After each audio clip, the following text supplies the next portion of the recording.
Hello दोस्तों, स्वागत है आप सबका एक बार फिर हमारे यूट्यूब चैनल में। बात करेंगे इस वीडियो में एनपीएस को लेकर, उसके साथ आरटीएच यानी राइट टू हेल्थ बिल के बारे में। भी इसके ऊपर सहमति बन चुकी है, तो चर्चा करेंगे। एनपीएस से पैसे निकालने को लेकर ज़रूरी दस्तावेज़ों के नियमों से संबंधित बदलाव किया गया है। नया नियम 1 अप्रैल से लागू किया गया है। एनपीएस से पैसे निकालने और जमा कराने के लिए ज़रूरी होगा दस्तावेज़ों का सत्यापन करना, उनको ऑनलाइन अपलोड करना। एनपीएस से पैसा निकालने के लिए जमा कराने होंगे ज़रूरी दस्तावेज भी। पूरी खबर आपको दिखा देते हैं। इस प्रकार है कि retirement fund scheme, national pension scheme यानी एनपीएस, जो कर्मचारियों के पैसे कटते हैं, जिसके लिए बनाया गया है। तो इससे पैसे निकालने के लिए आपको कुछ ज़रूरी दस्तावेज भी जमा कराने होंगे। नया नियम 1 अप्रैल से लागू हो गया है। इन्हें कराने के बाद ही आप एनपीएस से पैसे निकाल सकते हैं। Pension fund regulatory and development authority ने कहा है कि वे लोग जो अपना पेंशन कॉपर से भुगतान प्राप्त और स्कीम से निकालना चाहते हैं, उन्हें 1 अप्रैल 2023 से कुछ दस्तावेज़ों को अपलोड करना अनिवार्य होगा। इसके साथ ही पीएफआरडीए की ओर से जारी नोटिफिकेशन में बताया गया है कि सब्सक्राइबर और संबंधित नोडल अधिकारी पीओपी और कॉर्पोरेट को यह सुनिश्चित करना होगा कि ज़रूरी 4 दस्तावेज संबंधित सीआरए यूज़र इंटरफेस पर अपलोड किए जाएं।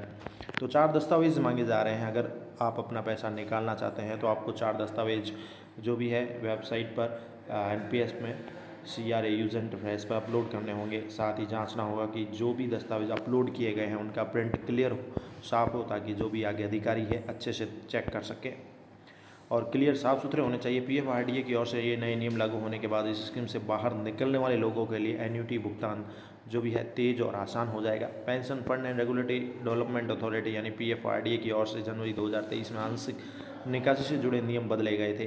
पीएफआरडी की ओर से कहा गया था कि 1 जनवरी 2023 से आंशिक निकासी आवेदन संबंधित नोडल कार्यालय में जमा कराना होगा। इसके साथ ही एक एनपीएस निवेशक योजना पूरी होने तक के अवधि में केवल 3 बार आंशिक निकासी का लाभ उठा सकता है। यानी सब्सक्राइबर को एनपीएस से पैसे निकालने के लिए जो मौका दिया जाता है वो 3 बार दिया जाता है कि 3 बार वो आंशिक निकासी कर सकता है, लाभ ले सकता है। एनपीएस एक पेंशन योजना है, सरकारी कर्मचारियों के लिए भी है ये, और कई जगह चल रही है। फिलहाल हमारे अब एनपीएस बंद हो रखा है। राजस्थान की बात करें तो यहाँ पर एनपीएस को बंद कर दिया गया, उसकी जगह जीपीएफ चालू कर दिया गया है कर्मचारियों के लिए। लेकिन कई कर्मचारियों ने अपने एनपीएस से पैसे निकालने के लिए आवेदन भी किया था, लेकिन राज्य सरकार की ओर से बाद में रोक लगा दी गई है। इस वजह से अब उनसे वापस रिकवरी भी की जा रही है, वापस जमा कराने का प्रोसेस चल रहा है। तो ये है पैसे निकालने के लिए एक नई योजना लागू की गई है पीएफआरडीए के द्वारा।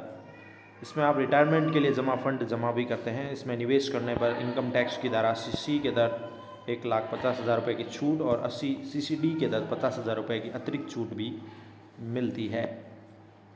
तो इसमें आंशिक संशोधन किया गया है कि अब कोई पैसा निकालेगा तो उन्हें कुछ अपलोड करने होंगे, 4 प्रकार के डॉक्यूमेंट, तभी वो पैसे निकाल पाएंगे।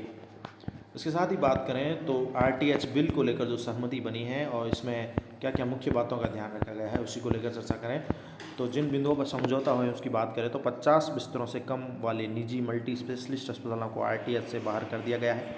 इसके साथ ही सभी निजी अस्पतालों की स्थापना सरकार से बिना किसी सुविधा के हुई है और रियायती दर पर बिल्डिंग को भी आरटीएच अधिनियम से बाहर रखा जाएगा।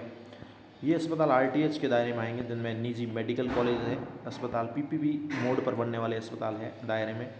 सरकार से मुफ्त या रियायती दर पर ज़मीन लेने के बाद स्थापित अस्पताल है, वो भी आएंगे।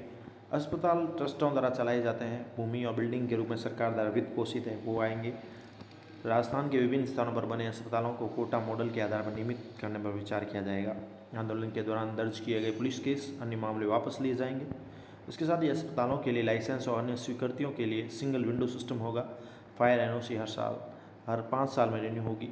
नियम में कोई और परिवर्तन हो तो आईएमए के 2 प्रतिनिधियों के परामर्श के बाद ही किया जाएगा।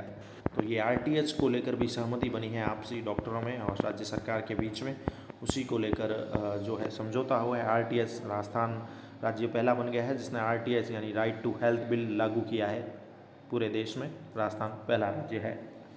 तो ये तमाम तरह के अपडेट थे आप सभी के लिए। धन्यवाद।